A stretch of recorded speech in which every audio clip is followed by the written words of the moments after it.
Podcast is brought to you by the Patterns of Possibility, where we help people make more meaningful relationships in both their personal and professional life. Hi, I'm Coach Lee Hopkins. My pronouns are he, him, his, and I want to welcome you to the Engaged Employee Podcast. Our mission is to emphasize the relationship between the employee and the workplace with the goal of enhancing engagement levels to create a more productive and satisfying work environment. While many organizations strive to create a more engaging atmosphere, they often miss the mark by forcing connection with big team building events like axe throwing or escape rooms. Those activities only leave employees with a short-lived sense of belonging. Organizations may also try smaller and more suffocating events like happy hours or group birthday celebrations that their employees feel obligated to attend. As a social connections and business culture coach, I've found that to create a stable, engaged, and productive workforce, there needs to be a shift in focus from mandatory fun and manufactured connection towards building trust and authentic conversation. Join me and a guest as we dive into social wellness strategies for the individual employee, techniques for developing interpersonal relationships with coworkers, and even some approaches for leaders to enrich the overall organizational culture. The Engaged Employee Podcast starts now.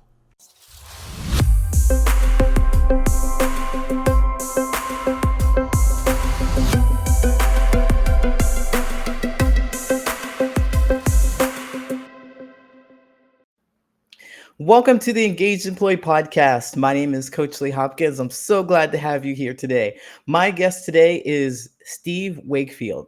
Steve is the owner of Amplio Games. His company uses team building games to simulate business problem solving techniques and teach employees about their teamwork. And Steve has always had fun designing puzzle games for friends, neighbors, corporations, and charities. So he developed his company from nearly 30 years of management and team building and analytics experience, as well as copious book reading. He combined all of his skills to create this wonderful game. As he watched his teams work together to solve challenges, he was fascinated about how similar their behaviors and processes were to real-world business problem solving.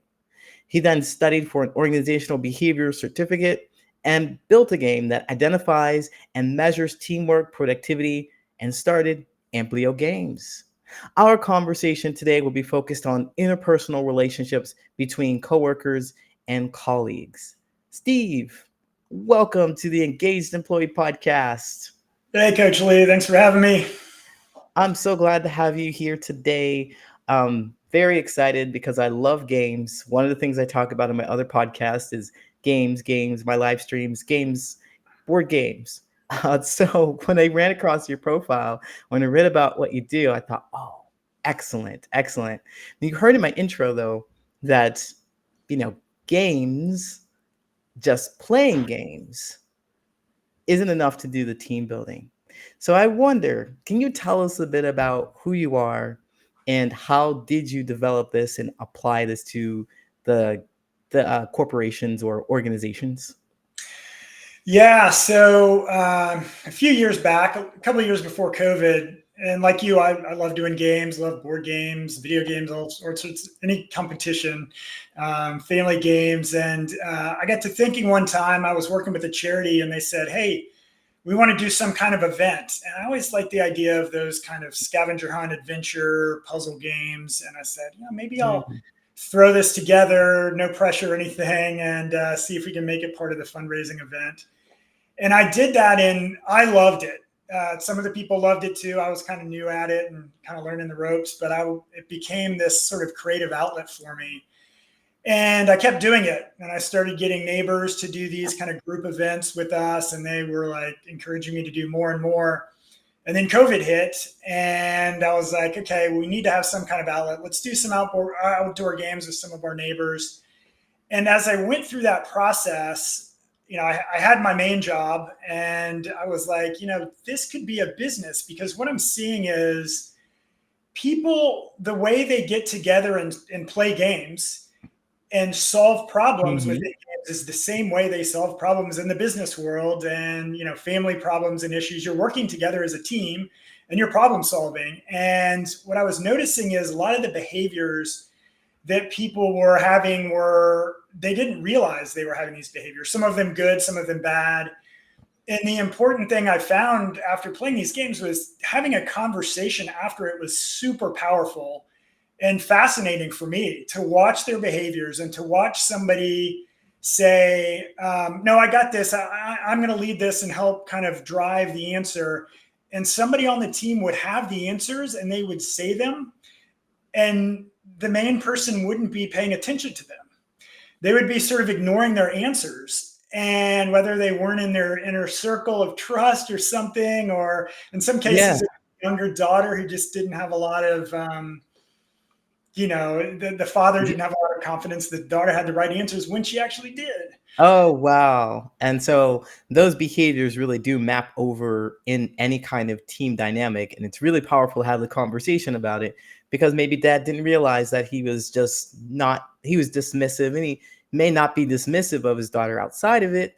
Or maybe my teammate wouldn't be dismissive of me outside of this work problem. But perhaps when our minds are set and we're focused on resolving a problem, we forget that there are other people around that can actually help us to listen to that.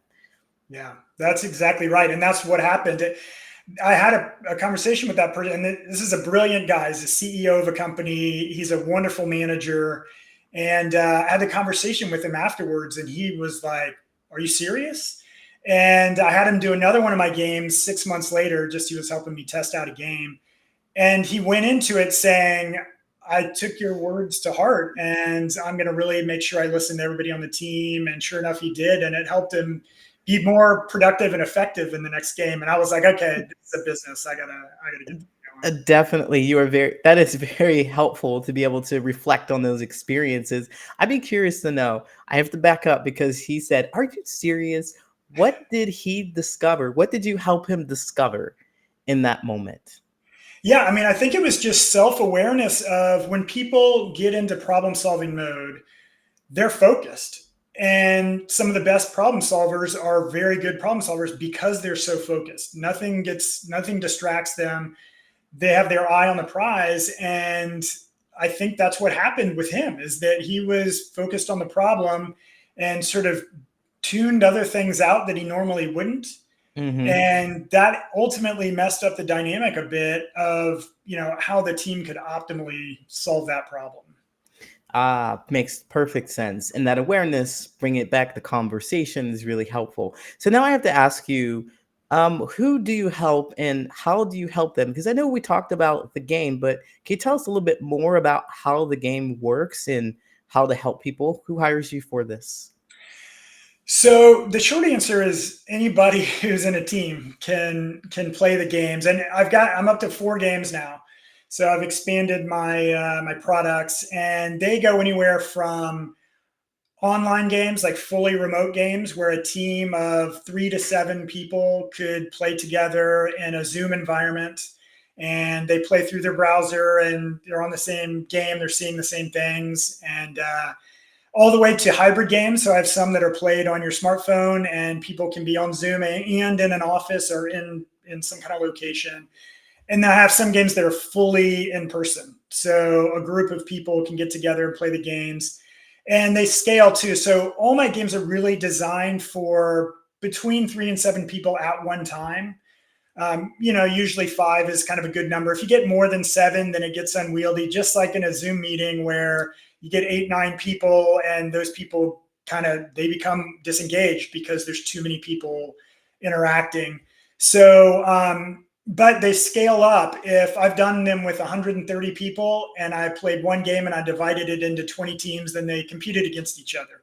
And that was the smartphone game. So, the games are generally more comfortable for people who do Zoom meetings and are used to that.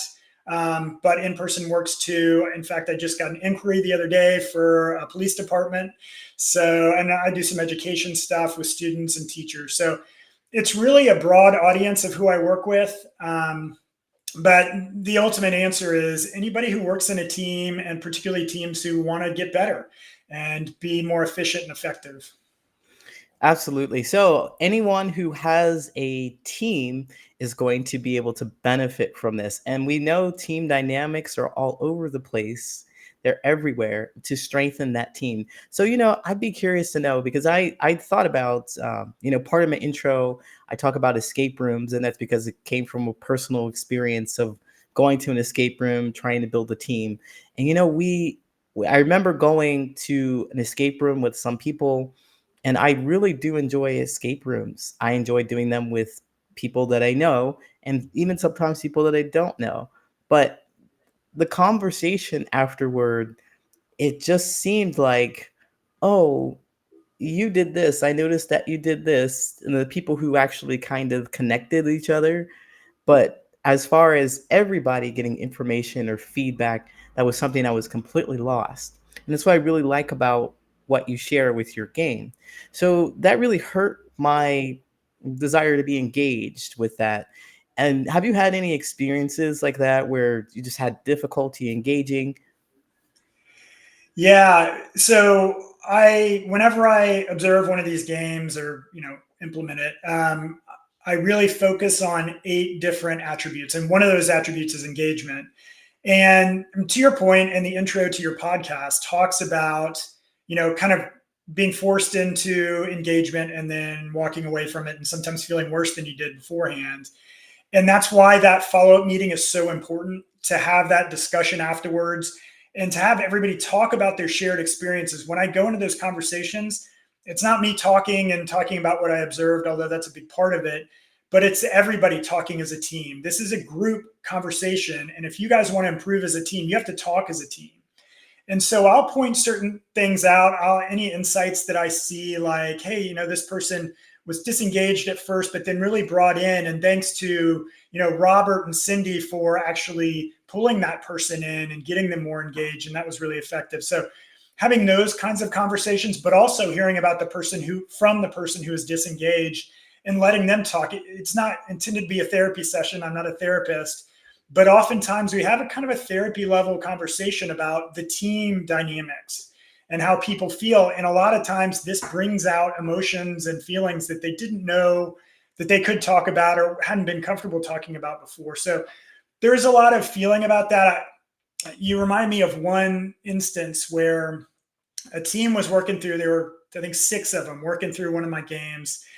And they got to a particularly challenging puzzle part of the game. And one of the people, who's a really smart guy, he and had been very helpful in the rest of the game, got a little lost and was having trouble with the puzzle. And sometimes you see people just kind of walk away, disengage, go quiet, turn off their screen, turn off their video. But he did something really important. He told the team that he was struggling with this one and he needed to take a little break and walk away for a minute and come back. And I've seen people do that without having that conversation and just leaving. And it's left kind of, and we've talked about it afterwards, and it's left a bad taste in the rest of the team, who's like, he doesn't care. He doesn't care about the team doing well here. He's not part of the team. And that's not what he was doing. This guy was doing it all. He was taking the time to say, I need a little break. I hope everybody understands. I'll come back. And so when we talked about that afterwards at the end of the game, the team really appreciated it. And they're like, we understand. We feel like that sometimes too. And when you came back, we felt like you were reinvigorated and ready to talk again. So that engagement is really, it's different with every team, but it was nice to have that conversation where everybody could be on the same page and talk about how they felt about that instance. Absolutely. I love that story because they really practice self care. Essentially, I'm not going to frustrate myself so much and recognize that they are a part of the team. So, share with the team what's going on with them because it sounds like that was a really great team. They're very understanding and appreciative of that. But he needed to go take care of himself because if he's just frustrated and more frustrated and can't understand it, he's not going to do any better. And he's likely to drag the team down as well. So Yeah. I love that story. Yeah. So with that being said, I'm all about games, and I really do like learning observation, learning more about myself and how I show up with individuals. I'd be curious to know what is the biggest takeaway, or what is the biggest takeaway that you can give to someone here. So always asking for an actionable step. Is there something that you could recommend to anyone here who is struggling with the team dynamic? What could they possibly do? Yeah, well, I mean, one great things about games is it's experiential in the sense that, your memory is heightened when you do this kind of stuff. So there's a lot of learning development, which is like really good curriculum and really good information and good conversations to have, but it doesn't really sit in people's memories without some kind of other action or activity. And I think games really help with that experiential sense. And for me to be able to talk to teams after the games and say, I'm talking about how your team behaves. Remember when you did this? And they can't say no, because sometimes we video it and we record it. We can show them the fact that, hey, you did this. And maybe this isn't how you always act, but this is how you acted in the game. And it really hits home for people when you have that experiential piece. So, if you do go out and do some axe throwing or do escape rooms, it is so valuable to have the experience. Don't just forget it. Have a sit down with the group, either as a manager, as a team member, and say, let's talk about this for a little bit. It doesn't have to be a serious conversation. It can be about how we did in certain situations and how awesome we were at solving a certain part of the game or how good somebody was. But have that follow up and have like an epilogue to it, or, let's talk about what we learned. And sometimes you really hit a lot of insights that you didn't think you would, and they hit your memory because it was so experiential. Absolutely. So the best thing to do is to reflect on reflect on the experience and have that conversation. Steve, I really appreciate you stopping by and sharing your wonderful stories with us and some great insight. Can you tell my audience where they can find you? So I'm mostly on LinkedIn, Steve Wakefield, and I also have an Amplio Games site on LinkedIn. I also have my website, ampliogames.com. So AMP, like amplify, AMPLIO games.com. There's a lot of information there. There's some videos and stuff there. And send me an email. My email is overlord@ampliogames.com. That's my nickname, the Overlord. Somebody gave it to me and it kind of stuck, so I'm running with it. Okay, I'm all for teasers. I'm all for teasers, but you've got to tell us why you got the Overlord name.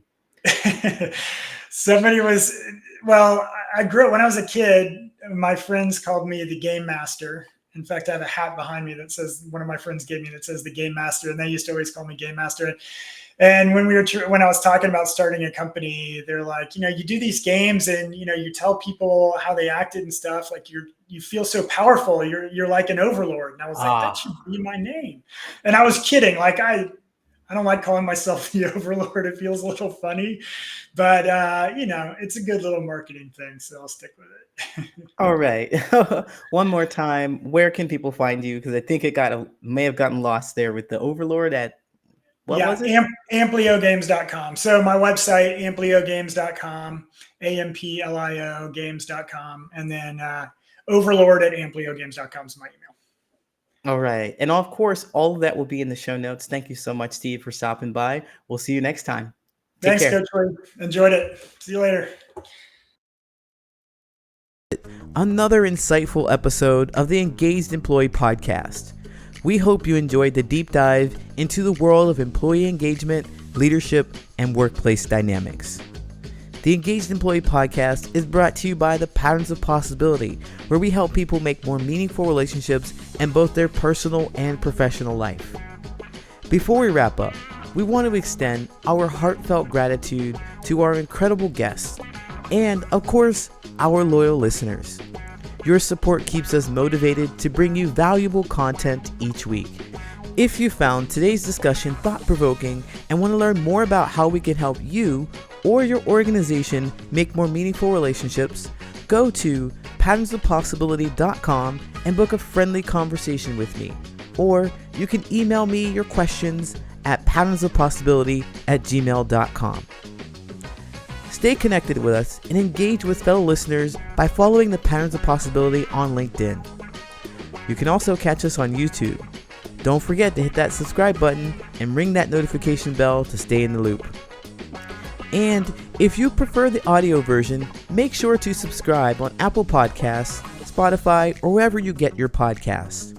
Your support means the world to us, and by subscribing, you'll never miss an episode. Thank you for being a part of our journey to create workplaces where passion meets productivity. Until next time, I'm Coach Lee. Stay engaged, stay inspired.